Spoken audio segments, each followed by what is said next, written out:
জাতীয় মসজিদে জাতীয় কোনো ইস্যু নিয়ে কেউ আসে না। জাতীয় মসজিদ, কিন্তু জাতীয় কোনো ইস্যু নিয়ে এখানে কোরআন সুন্নাহর আলোকে, শরীয়তের আলোকে এই বিষয়ে আমাদেরকে গাইড দেন, এই কথা বলার জন্য এখানে কেউ আসে না। আসে শুধু পানি পড়ার জন্য, আসে হুজুর দোয়া রাখেন, দোয়া করেন, এই কথার জন্য। এই কথার জন্য আসে না যে জাতিসংঘের দফতর ঢাকাতে তাদের অফিস করার জন্য, দফতর করার জন্য কথা উঠছে, এটা কি আমাদের জন্য ঠিক হবে? হুজুর কোরআন সুন্নাহর আলোকে একটু বলেন। এটা লালবাগ শাহী মসজিদের খতিবের কাছেও যায় নাই, চকবাজার শাহী মসজিদের খতিবের কাছেও যায় নাই, আন্দরকিল্লার খতিবের কাছেও যায় নাই, বয়তুল মোকাররম জাতীয় মসজিদের খতিবের কাছেও আসে নাই। কেন? আল্লাহ ইমাম এবং খতিবকে কেন ইমাম বানিয়েছেন এটা তারা জানেই না, বুঝেই না। একটা ধর্ম মন্ত্রণালয় আছে, ধর্ম মন্ত্রণালয়ের মধ্যে একজন আলেমকে বসানো হয়েছে, মাশাআল্লাহ, খুশির বিষয়, বিজ্ঞ আলেম, কোরআন সুন্নাহর আলেম।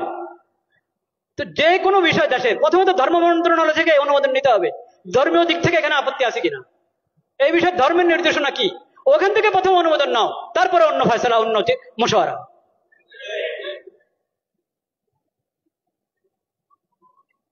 লজ্জা মরে যাওয়া উচিত বাংলাদেশিদের, যে তাদের কাছে কোরআন হাদিস থাকতে, নবীজির সিরত থাকতে, তাদেরকে মানবতা শিখাতে আসতে পশ্চিম দেশ থেকে।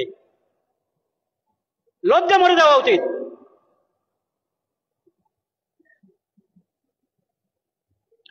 আমরা আল্লাহকে সাক্ষী রাখছি, আমরা এসব অপকর্মের সঙ্গে বিলকুল আমরা সম্পর্কযুক্ত না। আল্লাহ সাক্ষী, আমরা এই ধরনের সমস্ত কর্মকাণ্ড থেকে সম্পর্কহীন। কাকে এখানে পাঠাবে জাতিসংঘের পক্ষ থেকে? আবাসিক সমন্বয়কারী। ওই আবাসিক সমন্বয়কারী কি জানেন? সমকামী। বলেন নাউজুবিল্লাহ। এখন ওখান থেকে প্রস্তাব পাঠানো হয়েছে, এখান থেকে হ্যাঁ বলতে আর কতক্ষণ লাগবে আল্লাহ জানেন।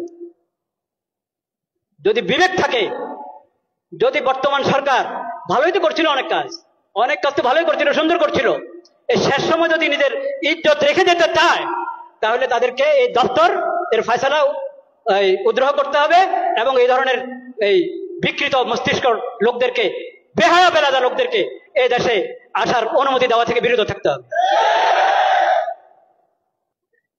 শেষ সময় নির্বাচনের ঘোষণা করে এখন নিজের ইজ্জত নষ্ট করবেন আপনারা?